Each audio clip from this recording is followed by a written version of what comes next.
Exit poll പൂർണ്ണമായും വിശ്വസിക്കാൻ പറ്റുന്നതല്ല. 2004 തെരഞ്ഞെടുപ്പിൽ സ്വാഭാവികമായും AB വാജ്പേയിയുടെ ഒരു തുടർ ഗവൺമെൻറ് ഉണ്ടാകുമെന്ന് അതിശക്തമായ ഒരു പ്രചരണം നമ്മുടെ നാട്ടിലുണ്ടായിരുന്നു. എക്സിറ്റ് പോളും ആ ദിശയിൽ പ്രചരിപ്പിച്ചു. പക്ഷേ തെരഞ്ഞെടുപ്പിന് ശേഷം ഒന്നാം UPA ഗവൺമെൻറ് അധികാരത്തിൽ വന്നത് നമ്മൾ കണ്ടതാണ്. 2014 2019 തെരഞ്ഞെടുപ്പിൽ BJPക്ക് അനുകൂലമായൊരു വികാരം ഉണ്ടായിരുന്നു. പ്രത്യേകിച്ച് മോഡിക്ക് അനുകൂലമായിട്ടുള്ളൊരു തരംഗം ഉണ്ടായിരുന്നു. ആ തരംഗം ഈ തെരഞ്ഞെടുപ്പിലില്ല. ഇല്ലെന്ന് മാത്രമല്ല, തണുത്ത പ്രതികരണമായിരുന്നു പല സ്ഥലത്തും ഉണ്ടായിരുന്നത്. ഈ കഴിഞ്ഞ 5 വർഷം ഏറ്റവും ശക്തമായിട്ടുള്ള പ്രക്ഷോഭത്തിൻ്റെ കാലഘട്ടം കൂടിയായിരുന്നു. പ്രത്യേകിച്ച് കൃഷിക്കാരുടെയും തൊഴിലാളികളുടെയും സംഘടിതമായ പ്രക്ഷോഭം.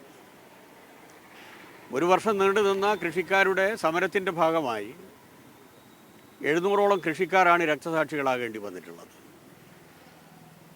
ജീവിതം ദുസ്സഹമായിരുന്നു.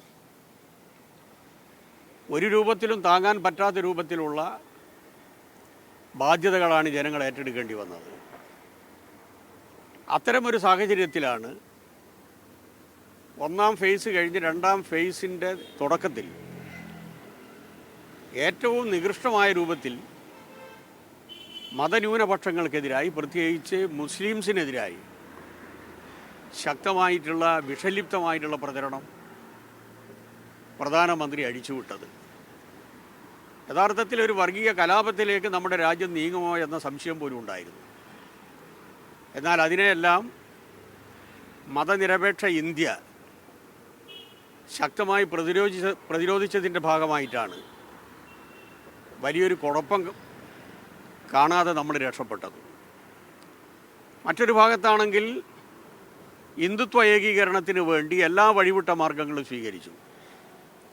രാമജന്മഭൂമി പ്രശ്നം ഏറ്റവും സജീവമായി കൊണ്ടുവന്നത് ഈ ഘട്ടത്തിലാണ്. അമ്പലം പണിതതിൻ്റെ പേരിൽ വോട്ട് അടക്കം ചോദിച്ചു.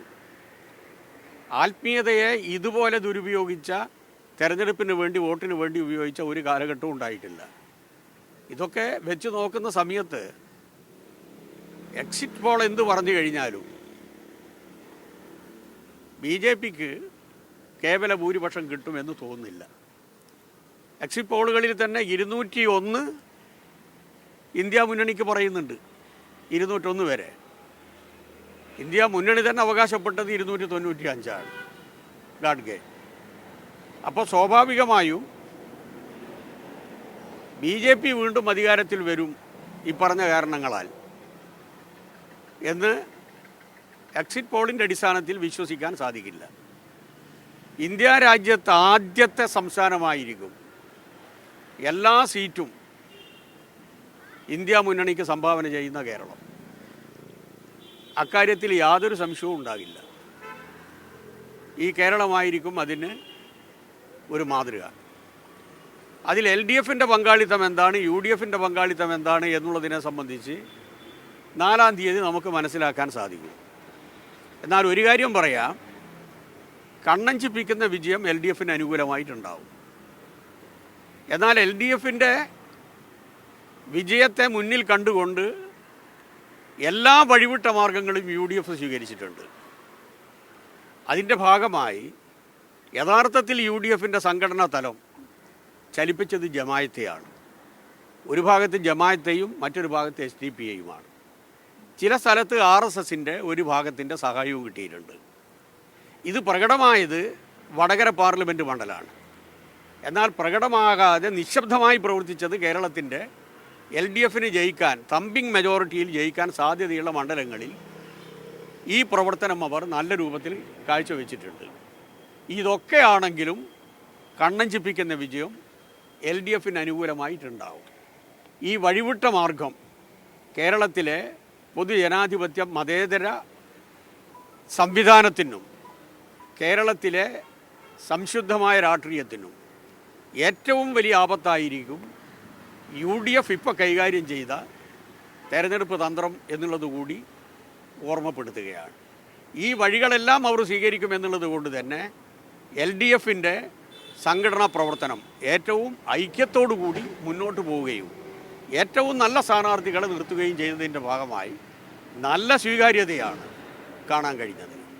കഴിഞ്ഞ ഒരു വർഷത്തിനുള്ളിൽ ഞങ്ങൾ നടത്തിയിട്ടുള്ള പ്രക്ഷോഭ പ്രചരണ പ്രവർത്തനങ്ങൾ, പ്രത്യേകിച്ച് സഖാവ് ഗോവിന്ദൻ മാഷിൻ്റെ നേതൃത്വത്തിൽ സംസ്ഥാന അടിസ്ഥാനത്തിൽ നടന്ന ജാഥ, അതുപോലെ തന്നെ ഗവൺമെൻറ്റിൻ്റെ നേതൃത്വത്തിൽ ബഹുമാനപ്പെട്ട മുഖ്യമന്ത്രിയുടെ നേതൃത്വത്തിൽ നടന്ന യാത, ഇതേപോലെ തന്നെ മനുഷ്യ ചങ്ങല, ഇതിൻ്റെ ഇടയിൽ വർഗഭോജന സംഘടനകളെല്ലാം നടത്തിയ ഏറ്റവും വലിയ പ്രക്ഷോഭങ്ങൾ, ഇതിൻ്റെ എല്ലാം ഭാഗമായി കേരള രാഷ്ട്രീയത്തിൽ നല്ല മുൻതൂക്കം ഇപ്പോഴും ഇടതുപക്ഷത്തിനുണ്ട്. അത് ഈ തെരഞ്ഞെടുപ്പിൽ പ്രതിഫലിക്കും എന്ന പരിപൂർണ വിശ്വാസമാണ് ഞങ്ങൾക്കുള്ളത്. കേരളത്തിലെ ഈ സർവേ ഫലങ്ങളിൽ പ്രധാനമായി പറയുന്ന ഒരു കാര്യം BJP വലിയ മുന്നേറ്റമുണ്ടാക്കും. ചില സർവേ ഫലങ്ങൾ പറയുന്നത് 3 സീറ്റ് വരെ എന്നാണ്. അതിൽ തന്നെ വോട്ട് ഷെയർ 26% വരെ BJP ഉയർത്തും. അങ്ങനെ BJP ഉയർത്തുമ്പോൾ ഇടതുപക്ഷത്തിന്റെ വോട്ട് ഷെയർ 28%-ലേക്ക് താഴുമെന്നും ചില സർവേ ഫലങ്ങൾ, പ്രത്യേകിച്ച് ആക്സിസ് മൈൻഡ്യ പോലെയുള്ള വളരെ റെപ്യൂട്ടഡ് ആയിട്ടുള്ള ഏജൻസികൾ പറയുന്നുണ്ട്. എങ്ങനെയാണ് അതിനെ കാണുന്നത്? അത് പച്ച നുണയാണ്, യാഥാർത്ഥ്യവുമായി ഒരു പൊരുത്തവും ഇല്ലാത്തതാണ്.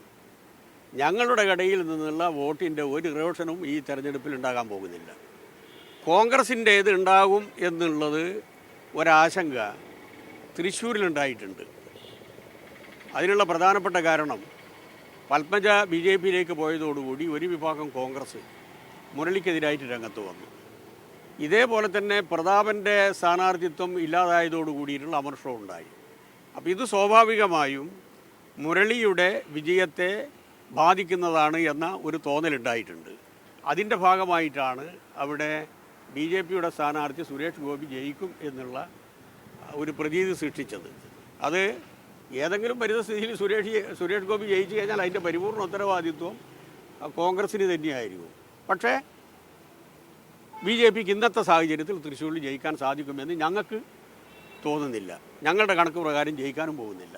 ഓക്കെ, നേരത്തെ അവർ പറഞ്ഞ മണ്ഡലങ്ങളിൽ നിന്ന് വ്യത്യസ്തമായി ആറ്റിങ്ങൽ മണ്ഡലത്തിൽ കൂടി വോട്ട് കൂടും എന്ന പ്രതീക്ഷയാണ് ഇപ്പോൾ BJP സർവേകളിൽ. ഇല്ല, ഞാൻ പറഞ്ഞല്ലോ 3 സീറ്റാണ് അവർ പറയുന്നത്. 3 സീറ്റിലും BJP പരാജയപ്പെടും.